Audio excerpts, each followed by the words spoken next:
बोले बोले के न सगन शामार बुआतिन बारन के माधियो मजलो हुसैन जिया माधियो मजलो हुसैन जिया छद ज़ालिम मुझे वारन के बोले बोले के न सगन शामार बुआतिन बारन के माधियो मजलो हुसैन जिया माधियो मजलो हुसैन जिया छद ज़ालिम मुझे वारन के जेकी बोले बोले के न सगन शामार बुआतिन बारन के माधियो मजलो हुसैन जिया माधियो मजलो हुसैन जिया छद ज़ालिम मुझे वारन के जेकी बोले बोले के न सगन शामार बुआतिन बारन के जेकी बोले बोले के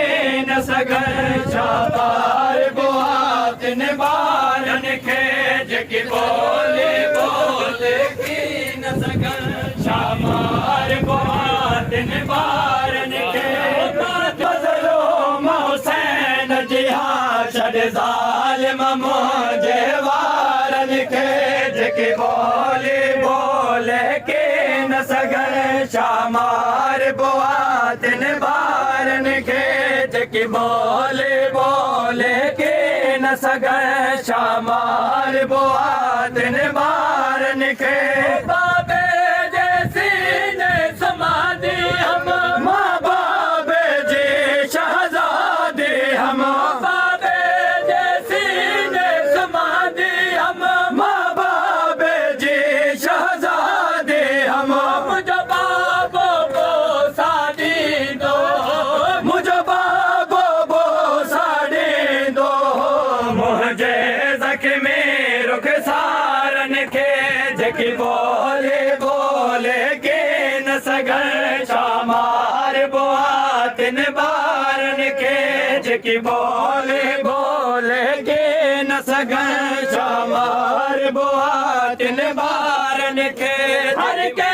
जे हथा में रसियो हिन शामो जे गला के कैद कयवा हर के जे हथा में रसियो हिन शामो जे गला के कैद कयवा शाहज़ालिम कैद कबो आहे शाहज़ालिम कैद कबो आहे मासूम ने लाचारन के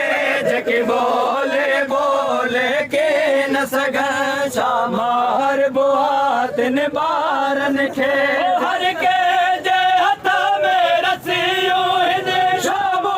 जे गला के कैद कयवा हर के जे हथा में रसियो हिन शामो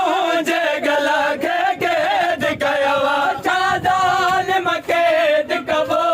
आहे शाहज़ालिम कैद कबो आहे मासूम ने लाचारन के जेकी बोले बोले के न सगन शामार बुआतिन बारन के बुद्धि में सकीना बीबी जा वरी ज़ालिम शिमार जमात है बुद्धि में सकीना बीबी जा वरी ज़ालिम शिमार जमात है जड़ी खाक ते दियो मजलो मजिया जड़ी खाक ते दियो मजलो मजिया रही रोंदे ज़ख्म हज़ारन के जेकी बोले बोले के न सगन शामार बुआतिन बारन के जेकी बोले बोले के न सगन शामार बुआतिन बारन के कर वेल मुसावर रोंदी रही बीमार जी कम सन भेण दुखे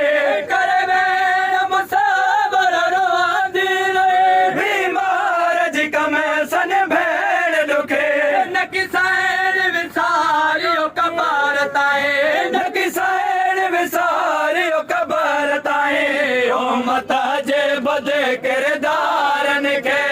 के बोले बोले के न सगन